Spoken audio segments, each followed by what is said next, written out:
I fear early on that people get the misconception that the cameras that are released every year or every other year is better than the camera that they've owned for, let's say, 2 to 5 years. I know sometimes it sucks to shoot a project with a camera that you already have, knowing that shooting with ARRI cameras, RED cameras, or even Sony Cinema Line cameras can be really cool. And it's awesome to see that these cameras are becoming more and more affordable. But if you're on the market to purchase a camera because you don't have one, or you want to upgrade your camera, here's a few things that you should keep in mind when you're on the market looking for a new camera.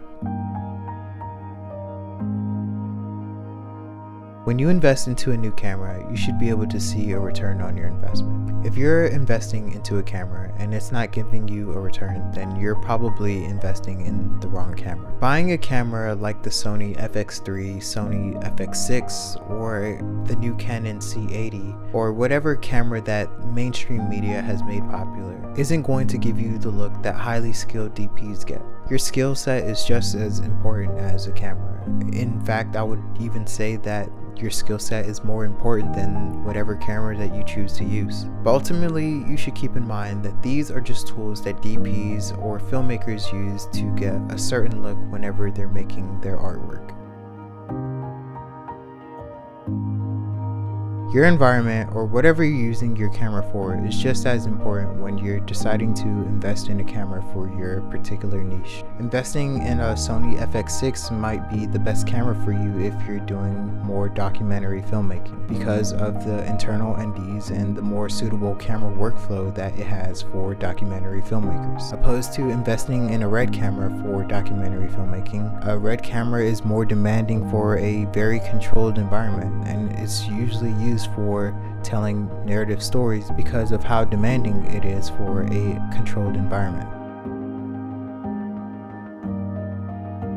If you're wanting to become a better cinematographer, understanding that lighting is arguably more important than whatever camera that you choose to invest in. Understanding how to shape light, or what type of source light that you need to tell a particular emotion within a scene or even the whole story, whether that be hard or soft light, is vital to creating an image that's very stunning. Choosing a particular lens set has become more and more popular because of the characteristics that they provide and how they perform in certain situations. Filmmakers are even getting more and more creative with the particular lens set that they choose to tell a particular story. With all things in mind, I'm going to recommend a few cameras in different price ranges so you know which camera to invest in 2025.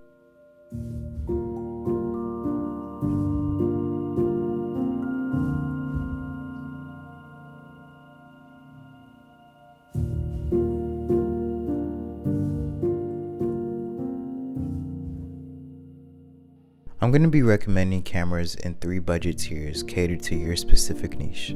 The first tier is going to be low budget, the second tier will be mid budget, and the third tier will be high budget. But I'm going to be recommending cameras that I've used personally or if I heard good things about. Starting off with the low budget cameras, if you want to be a hybrid shooter, the 2 cameras that I recommend is the Sony a7 III or the Lumix S5. And these cameras can be purchased just under $1,000. You can't go wrong with either one of these cameras because both of these cameras can perform well on the photo and video side. The Lumix S5 can shoot 4K 60 and the Sony a7 III can shoot 4K 30. If you want to invest in a camera that's more catered to filmmakers, in 2025 you can't go wrong with the Pocket 4K. I know it's a really old camera, but if you're just getting started, it has all the bells and whistles that you need to learn to get better at filmmaking.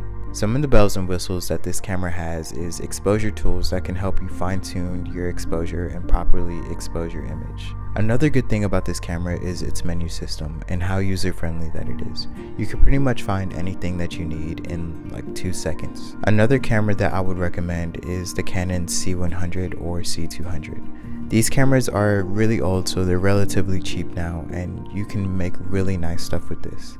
It's also a good camera for documentary filmmaking if you're looking into that specific niche. Moving on to the mid-budget tier of cameras, if you want to be a hybrid shooter, I would recommend the S5 Mark II or the Sony a7 IV. Both of these cameras are a step above of the cameras that I recommended in the low budget tier. The S5 Mark II has a couple of features that makes it superior to the original S5. Some of those features include better autofocus and 6K recording. The A7 IV performs exceptionally well also. I also recommend Blackmagic's pocket cameras from the 6K original to the 6K full frame. I'd recommend these cameras because of their recording formats and their rigability. Moving on to the high budget tier of cameras, you have to be mindful of the amount of money that you're spending on a camera.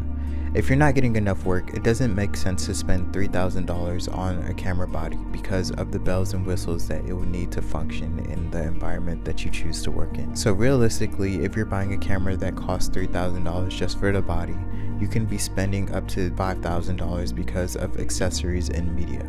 Now let's factor into account that you want to do narrative filmmaking.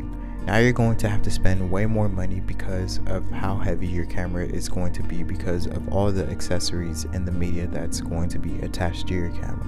But nonetheless, if you're choosing a camera that amounts to $3,000 or more, it's really hard to go wrong with any camera that you choose to purchase. But also, if you're in this high budget tier, I'll be assuming that you know what you're looking for in a camera. So I won't go too in depth in the cameras that I'll be recommending. For my fellow filmmakers, I'll be recommending the Sony FX3, FX6, the Red Komodo, and the Red Komodo X. You can also look on the used market for old Red cameras if you're willing to spend money on the Red proprietary accessories. If you made it this far into the video, leave down in the comments below what camera that you shoot with, and also mention any camera that you feel like I failed to mention. I hope you found this video helpful, but if not, I'm sorry. I'll see you guys in the next one.